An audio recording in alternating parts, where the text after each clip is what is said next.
on the 18th tee, baby. It's the best round you're having in your life, and it is on the line because that thought is creeping in of don't mess this up. Do not mess this up. And now that swing is feeling heavy. Or maybe you've had, a rough stretch and then the opposite thought comes up and it's like, dude, just forget it. I am done. This is a temptation and just to kind of just to coast through it, to already check out. But the truth is that whether you're ahead, behind, stuck in the middle, the champions know how to finish strong.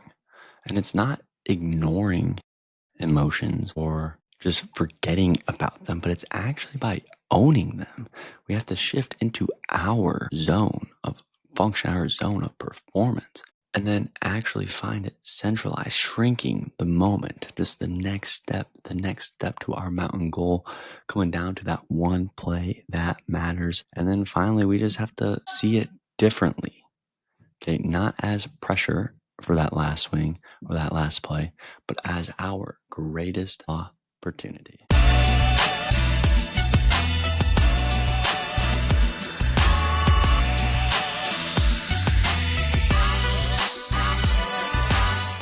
Hey y'all, welcome to the Mental Performance Playbook, where we are breaking down elite mental strategies and delivering them in actionable exercises that you can apply immediately.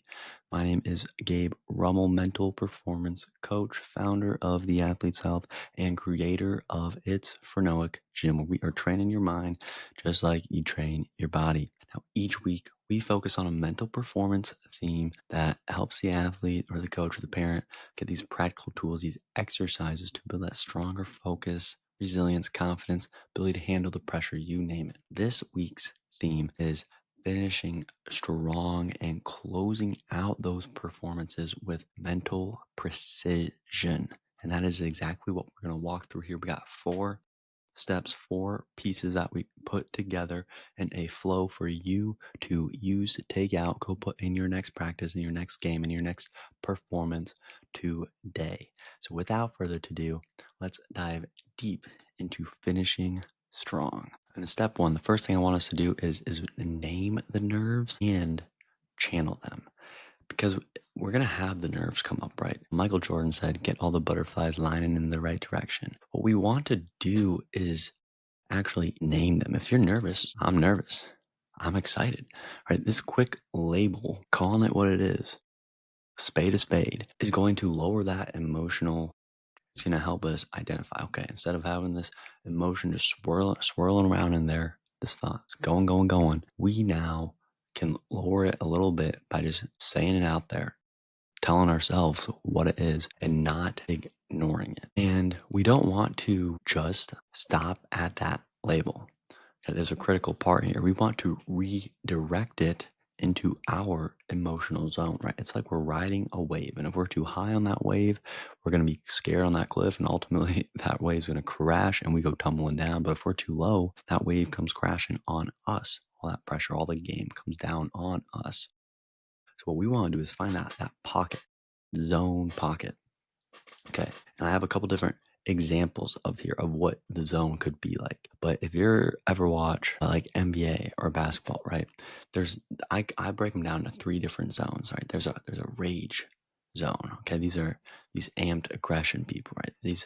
And you can think about these as killers too, right? These are the people who are just doing crazy stuff. They're just going out there. It's the Frank Castle, right? If you know who that is. Little Marvel plug there, right? So you can have the rampager. You might have the guy on the street. They're just a little gritty fight. They got the energy. They're nothing too crazy, nothing too soft.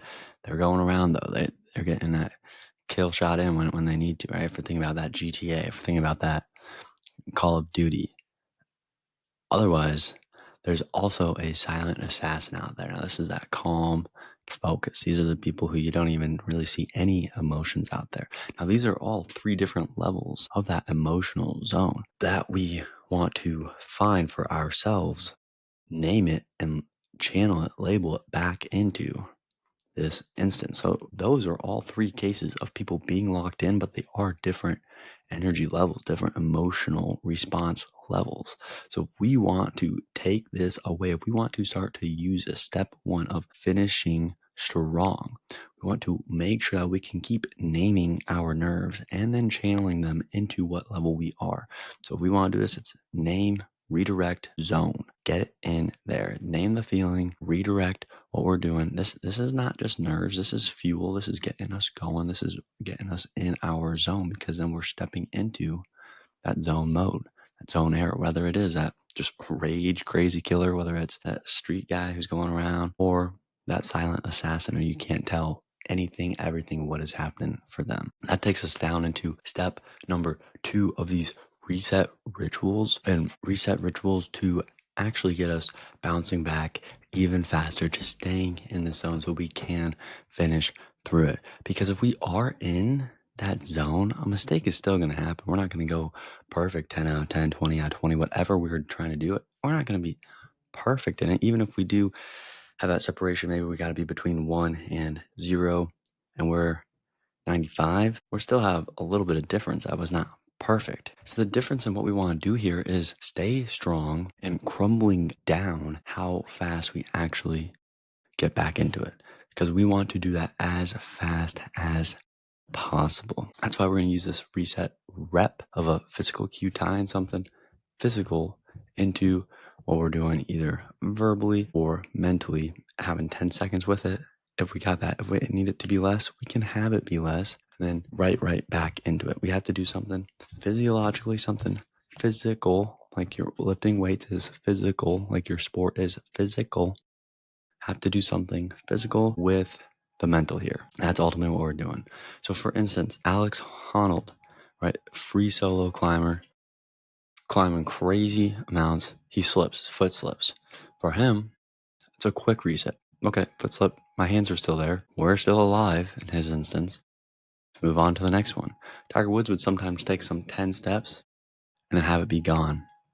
Right, but it's something quick with you that is physical, tying to the mental. Maybe you do have to say a couple things like, that's how you do it. Foot slip, hands are still here, let's keep climbing.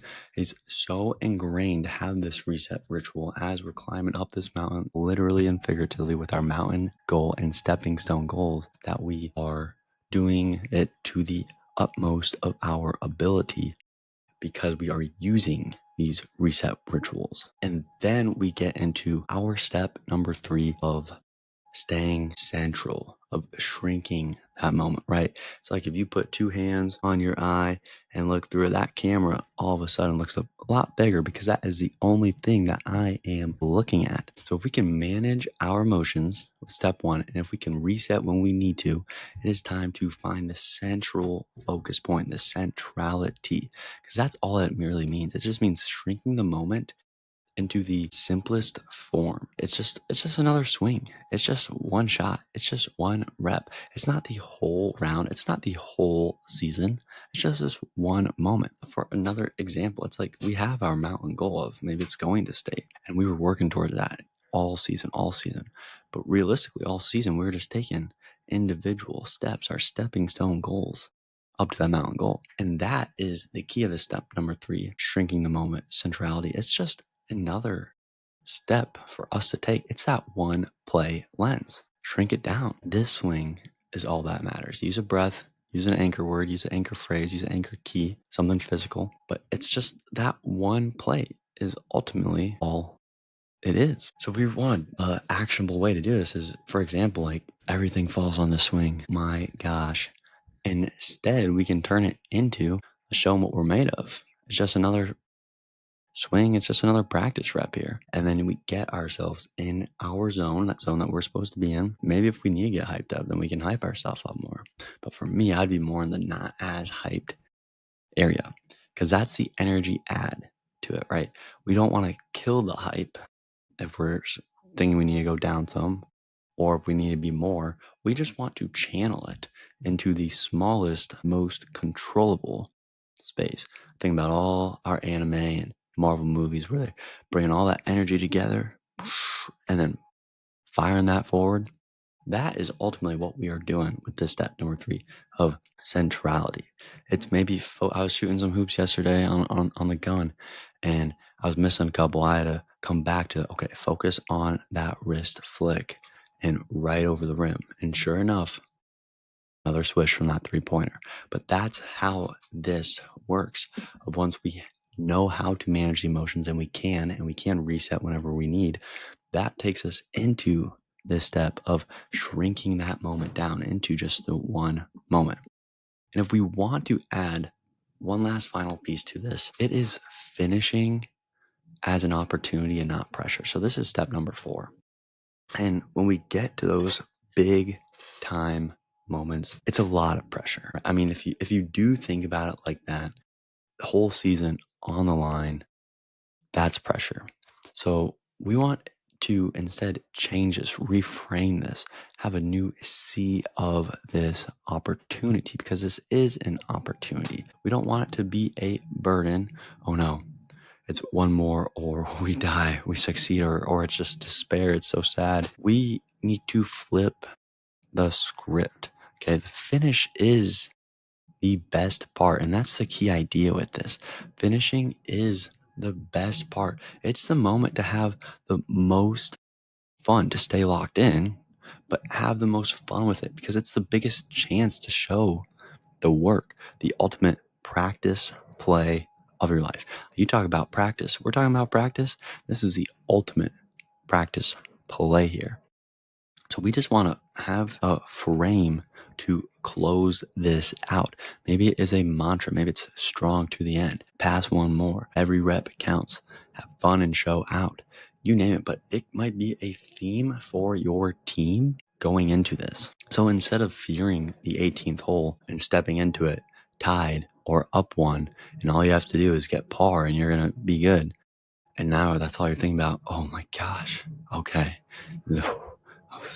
I'm a little nervous going into this. Wow, this is a lot on me. This is a lot. No, it's a chance to play free. Put the training on display. You step into that, be like, okay, done a lot of practice here. Done a lot of practice. First off, we are naming the nerve. Okay, maybe I am a little nervous here. Maybe I am a little nervous, but what zone do I need to be in? Okay, I like to be pretty calm. Let's get it pretty calm. Okay, we need a reset. Okay, what's our reset? We are going to go do those 10 steps. 10 steps out, 10 steps back. Practice centrality. All right. One play, one swing. It's just one swing. That's the green I need to get to. Okay, that's the green I need to get to. It's not the 18th hole. We're going to forget it's the 18th hole. It's just one swing here. One hole, one green there. Maybe I might land on the fairway. Par 4, par 5. All right, we can do that. Just shrink that moment down to just one last play. Okay, that's my lens. I'm shrinking it down. I'm seeing it, and this is a pretty fun opportunity. I'm here playing. I'm here playing. How many people would be in this spot, being in the varsity spot, being in the spot to showcase their stuff? All right, let's step into this 18th hole. Right there is how we can finish strong, by adding all 4 of these steps. If you didn't realize it, we just went through that with that quick example of naming the nerves, right? And then we redirected them into our zone. We saw if, okay, do I need to be more of that rage psycho guy, more of that street killer, more of that just silent assassin, just going through, no one even hardly sees me, knows me. I'm just there, calm, cool, collected. How do I reset? Okay, how do we reset out of that? Mistakes do not bleed into the next play, especially maybe going to that 18th hole where we're even more nervous because maybe we bogeyed the last hole. Reset it fast. That's what we did. We named the nerve. We reset fast. We got that central focus going. We shrunk the moment down into just one swing, one shot, one rep. That's all we need to do. And if we can practice that in practice, then when we get to these situations, or if we can practice it throughout the whole match, the whole meet, the whole game, then we're setting ourselves up for even more of that opportunity when we're going to finish with the opportunity, framing the finish as the opportunity. That it's not pressure. It's just the best moment to play free. And that is ultimately how we make sure that we do not just survive the finish and maybe let the finish beat us, but we thrive in it, that we can crush that finish, that we can showcase our special skills. So as I wrap that up there, I just want to make sure you guys know Mental Performance Gym. Come check it out. Come train with us at TAH. If you like this mental performance playbook, leave it 5-star review and share it with someone. But ultimately, make sure that you are finishing strong this next meet and closing out your performance with the mental precision. My name is Gabe Rummel. founder of the Athlete's Health. I will catch you next week on our Mental Performance Playbook. Peace.